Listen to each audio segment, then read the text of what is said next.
Bhadreswar নেত্রদর্পণ welfare foundation পক্ষ থেকে এই ৭৮তম স্বাধীনতার এই দিবসে যে উদযাপন আমরা করলাম, গত ২ বছর আগে আমাদের এই হাসপাতালের সূচনা হয়েছিল। এই নেত্রদর্পণ ২০০৯ থেকে শুরু হয়েছিল। যিনি ফাউন্ডার মেম্বার, যার ইচ্ছায় অনুপ্রেরণায় ২০০৯তে আমরা শুরু করেছিলাম। আমাদের অভিভাবক, আমাদের নিজেদের ডাক্তার সুমন মুখার্জি আজ আমাদের মধ্যে উপস্থিত হয়েছেন এই ১৫ই আগস্টকে উদযাপন করতে। উদযাপনের আমাদের কাছে অন্য এক মানে, আমরা উদযাপন করছি স্যারের মুখ থেকেই সেটা শুনে নেব। সেটা নতুন করে যেটা হচ্ছে সেটা হচ্ছে ফান্ডাস ক্যামেরা বা যেগুলো ডায়াবেটিক রেটিনোপ্যাথি স্ক্রিনিং, সেটার একটা প্রচেষ্টা চালানো হচ্ছে যদি ফ্রি অফ কস্ট গ্রামেগঞ্জে গিয়ে করে দিয়ে আসা যায়। যেহেতু ডায়াবেটিক ক্যাপিটাল হতে চলেছে আমাদের ইন্ডিয়া কিছুদিনের মধ্যেই, অলরেডি 2020 আমরা পেরিয়ে চলে এসেছি।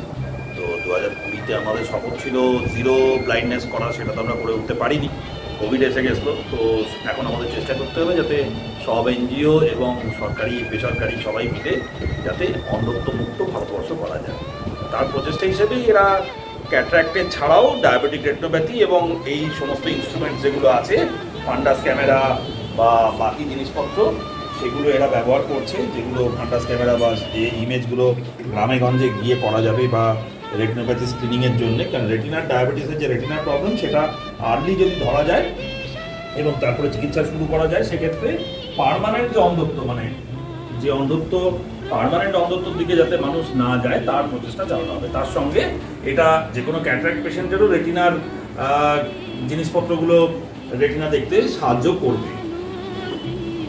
স্যার, এছাড়া আমাদের ওই স্লিপ ল্যাম্প যেটা রয়েছে আমাদের অপারেশনের পরবর্তী হ্যান্ডেল স্লিপ ল্যাম্প একটা আছে, সেটা দিয়েও মানে গ্রামেগঞ্জে গিয়ে পেশেন্টকে দেখা যাবে। যেখানে হয়তো প্রপার স্লিপ ল্যাম্পের ব্যবস্থা নেই, সেখানেও এটা হাতে করে নিয়ে যাওয়া যাবে।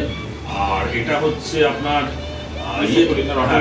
রিফ্র্যাক্টোমিটার, যেটা পেরিফেরাল জায়গায় ক্যাম্প করতে কাজে লাগবে, যে প্রপার পাওয়ার যাতে দেওয়া যায়, ঠিকঠাক যাতে অ্যাক্সিস পাওয়া যায় সিলিন্ড্রিক্যাল পাওয়ারের ক্ষেত্রে, সেক্ষেত্রে এটা সুবিধা হবে।